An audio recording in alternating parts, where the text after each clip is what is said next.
നാട്ടിൽ കിട്ടാവുന്ന ഔഷധ സസ്യങ്ങളെല്ലാം സ്കൂൾ വരാന്തയിൽ നിരത്തിവെച്ച് അധ്യാപകർ കുട്ടികളെ മാത്രമല്ല അമ്മമാരെയും പരീക്ഷിച്ചു. പുത്തൻചിറ ഗവൺമെന്റ് UP സ്കൂളിൽ നടന്ന മത്സരത്തിൽ 80 ഔഷധ സസ്യങ്ങളാണ് നമ്പറിട്ട് നിരത്തിവെച്ചത്.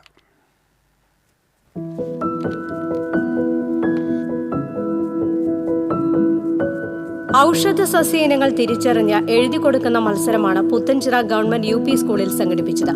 വ്യാഴാഴ്ച കുട്ടികൾക്കൊപ്പം രക്ഷിതാക്കളും എത്തണമെന്നറിയിച്ചപ്പോൾ ഇങ്ങനെയൊരു മത്സരത്തിലാകുമെന്ന് കരുതിയില്ല. അധ്യാപകരും മറ്റു ജീവനക്കാരും ചേർന്ന പുരയിടങ്ങളിൽ നിന്ന് ശേഖരിച്ച ഔഷധ സസ്യങ്ങളും ഇലകളുമാണ് മത്സരത്തിനായി ഉപയോഗിച്ചത്. ചുറ്റുപാടും കാണുന്ന ഔഷധ സസ്യങ്ങളെ തിരിച്ചറിയാൻ സഹായിക്കുന്നതായിരുന്നു മത്സരം. ഇന്നത്തെ തലമുറയ്ക്ക് പ്രകൃതിയെക്കുറിച്ചുള്ള അറിവ്, അതുപോലെ തന്നെ അവർ കഴിക്കുന്ന ഭക്ഷണത്തെക്കുറിച്ച്, അതിൻ്റെ പോഷകാഹാരത്തെക്കുറിച്ചുള്ള ചിന്തകളൊന്നും അവർക്ക് വളരെ കുറവാണ്. അപ്പോൾ ആ ഇലക്കറികളുടെ പ്രാധാന്യം, നമ്മുടെ നാടൻ ഭക്ഷണ രീതിയൊക്കെ പരിചയപ്പെടുത്താനായിട്ട് അമ്മമാർക്കും കുട്ടികൾക്കായിട്ടുള്ള ചെടി തിരിച്ചറിയൽ മത്സരം, അതുപോലെ ഇലക്കറി മേള സംഘടിപ്പിച്ചിട്ടുണ്ട്. ഏറ്റവും നല്ല ക്ലാസ്സിനും അതുപോലെ തന്നെ ഏറ്റവും നല്ല കുട്ടിക്കും ഞങ്ങൾ സമ്മാനം ഏർപ്പാടാക്കിയിട്ടുണ്ട്. അമ്മമാർക്ക് തിരിച്ചറിയാൻ കഴിഞ്ഞ സസ്യങ്ങളുടെ പേരും പ്രത്യേകതയും കുട്ടികളോട് വിശദീകരിച്ചു. 80ഓളം സസ്യങ്ങളാണ് തിരിച്ചറിയാനുണ്ടായിരുന്നത്.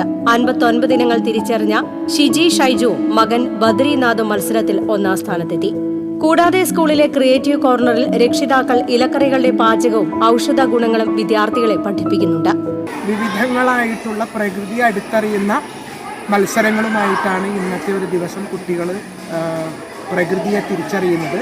നമുക്കിവിടെ ഒരു ജൈവ വൈവിധ്യ ഉദ്യാനമുണ്ട്.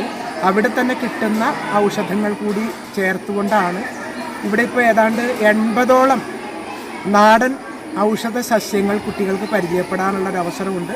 അധ്യാപകരായ CS Ajitha, R Kirankumar, ward member Jismi Soni, PTA president MP Soni, MPTA president Khadeeja എന്നിവർ മത്സരം സംഘടിപ്പിക്കാൻ നേതൃത്വം നൽകി. TCV news, Mala.